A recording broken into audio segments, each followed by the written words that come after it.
Hey, what's going on, guys? Mcskillet here with another CSGO video, and today I'm going to be talking about the biggest cash trade in CSGO history and how one person who we all thought was crazy ended up making a shit ton of money in the long run. And I'm also going to be showing off this knife in-game because I'm friends with the person who owns it and he dropped it to me, so that was pretty cool as well. But before we get into that, I'm doing a simple YouTube giveaway where all you have to do is subscribe, like the video, then comment your trade URL for 5 different flip knife fades, so 5 different winners, pretty easy to enter. And then this giveaway is brought to you by csgokingdom.com. You can use code Mcskillet for a free 50 cents, and it's actually a case site. You want to hear why it's different than all the other case sites, you can watch my last video. So here we have the legendary Karambit Crimsweb Stat Track Factory New with the best webbing pattern available, non-duped as well, and the owner actually dropped it to me in game, as you can see here. So this is what it actually looks like. So this was sold for $50,000. It's been around in CSGO for ages. The previous owner has had it for over 2 years, I believe, but it was finally sold, and it was actually the biggest cash trade in CSGO history. Now, I know I've talked about a CSGO trade that was over $100,000, but that was actually a skins trade, so it was a bunch of skins for that one knife, and there are also a bunch of like really unliquid skins, like random other blue gems and stuff, so that was kind of a iffy trade. But this trade is a little bit different because it's actually just straight up cash, so it's not really even a trade. I guess you could just say a straight up cash purchase, but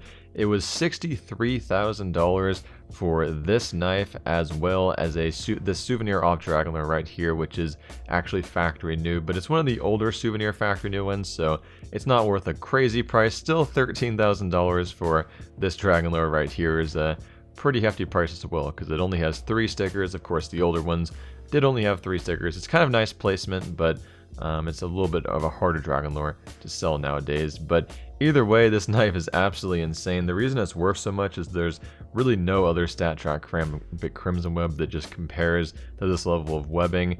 And there's a lot of duped ones, like I mentioned earlier. It's actually, I believe, over 10 dupes, so that makes it so the dupe ones aren't worth nearly as much as this one. This one's probably worth at least $30,000 more than a duped one. So now I actually want to talk about the story behind this knife, and if you guys played TF2 and kind of followed the trading scene for that, you might actually know a little bit about this specific knife.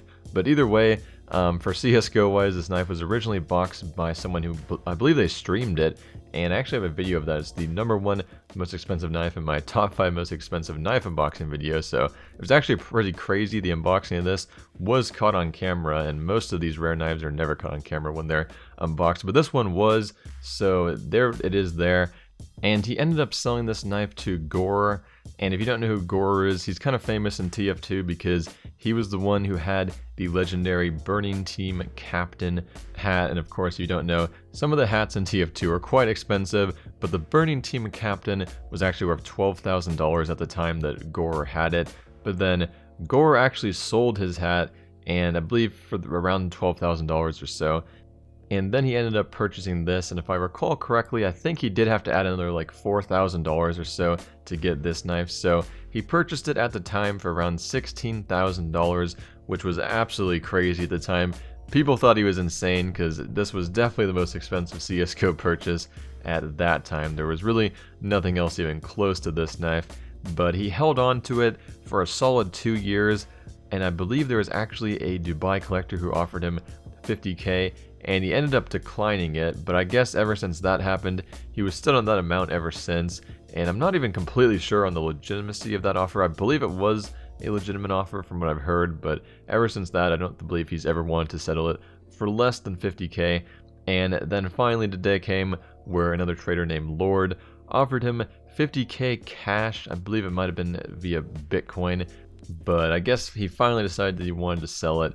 And I'm not sure if there's very little people in the CSGO community willing to pay $50K for a knife, so probably was a good decision on his part because he made an absolute fortune from this knife. Probably one of the most profitable trades, if not actually the blue gem knife trade that D-Nice made that I talked about in my other video may have been a little more profit for D-Nice than this trade, but cash wise and how simple of profit that was for Gore, even though he did have to wait 2 years, he basically tripled the value of his knife during that time and got straight up cash for it. So that's pretty much it for this video, guys. I hope you guys enjoyed, but I'm Mcskillet, and I'm out.